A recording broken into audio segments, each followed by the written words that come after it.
Hello sexy people, welcome to my world of chaos. If you haven't been following along from the beginning, you won't know why the hell I'm here and what the hell I'm doing, so I thought I would tell you. Anyway, about 5 years ago, I was a miserable corporate lawyer in Sydney, and I thought, fuck this shit, and I got on my motorbike and I rode out of town. By which I mean I got on my KTM 690 Enduro, packed up everything I owned, cut all my ties, burned all my bridges, and I said, I'm gonna ride to Paris. So why Paris? You know, Paris is a long way away from Sydney, basically. And I had this fantasy. I was like, listen, I could do some wheelies up and down the Champs-Elysees and eat some croissant. And I mean, look, it sounds like a pretty good idea, but 5 years later, I am still exploring the backwoods of Asia. Part of this is because I have been stuck in Thailand for 1.5 years because of COVID. The land border here's just shut overnight, still haven't opened up again. It's been about 1.5 years. Anyway, I've been using my time well. I've been using it for trials, I've been using it for Enduro.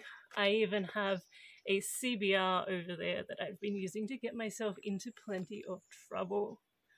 So, I have stories to tell you. I have so many stories to tell you. So I started in Australia, and then I shipped the bike over to East Timor, Timor-Leste, and newest country in the world. If you don't know where it is or you never heard of it, you're not the only one. Timor-Leste, I rode into Indonesia. I loved Indonesia. I fell in love. I spent nearly 1 year just riding around the archipelago in Indonesia. What a place to be a biker. And then we had Malaysia and Singapore, came up into Thailand, and then I chucked a right into Laos, and that's where I caught the off-road disease. Before, I was like kind of civilized. I was like, oh, I'm just going to stay on the road and do the off-road when I have to. But now I just want to throw myself up and down mountains on enduro bikes. Anyway, so through Laos, I then got my bike into Vietnam. I did a tour of Vietnam, which was wild.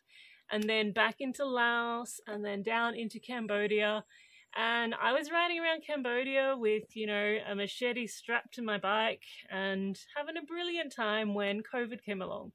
And I ducked across the border into Thailand. I was like, hey, I'm going to go visit my mate. 1 week, I'll be back.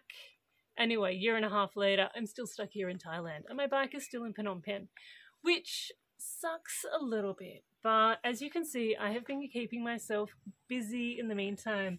I've got the trials going on, I've got the Enduro going on, and I've got a CBR over there to get myself into plenty of trouble. But so far so good, not dead yet. What I do have to say is, first of all, not going to Paris anymore, going everywhere now. 5 years into the trip, and I love it more than ever. We are going to go everywhere in the whole world. Coming through Iran, I'm not going to go up through Turkey and into Europe because, well, after 5 years, as you've probably guessed, I'm also fucking broke. So it's not like I can afford to pay my speeding tickets in Western Europe. I now ride like an Asian person, and it's so much fun, and I love it, and I will not do well in places with rules anymore. But that's fine, because I reckon after Iran, I'm going to turn right, I'm going to do Central Asia, Mongolia. It's going to be rad. The other thing I want to tell you is I have so many stories to tell. Nearly 5 years on the road, doing crazy shit, and just saying yes to everything, which usually works really well. And even when it doesn't work really well, it's a great story. So I have stories to tell you. And the point of this is I want to tell you about my content schedule. I am actually going to start sharing these stories for you. So there is going to be a blog post on Mondays and Wednesdays. And there is going to be a YouTube video on Tuesdays and Thursdays. So whatever your poison is, whether it's your long form, literary, flourishy exploration of how I felt and all those other mushy things as I ride through these crazy places, well, that's going to be your long form blog. So you'll get that one 2 days a week.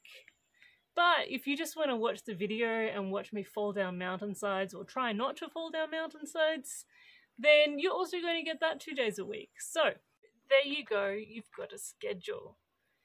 Now, if you enjoy the misadventures, if you get a little bit of a giggle out of all the crazy shit I do, please do hit the like button, hit the subscribe button, go onto my Facebook page and like the page, or follow me on Instagram, or whatever is your poison, really.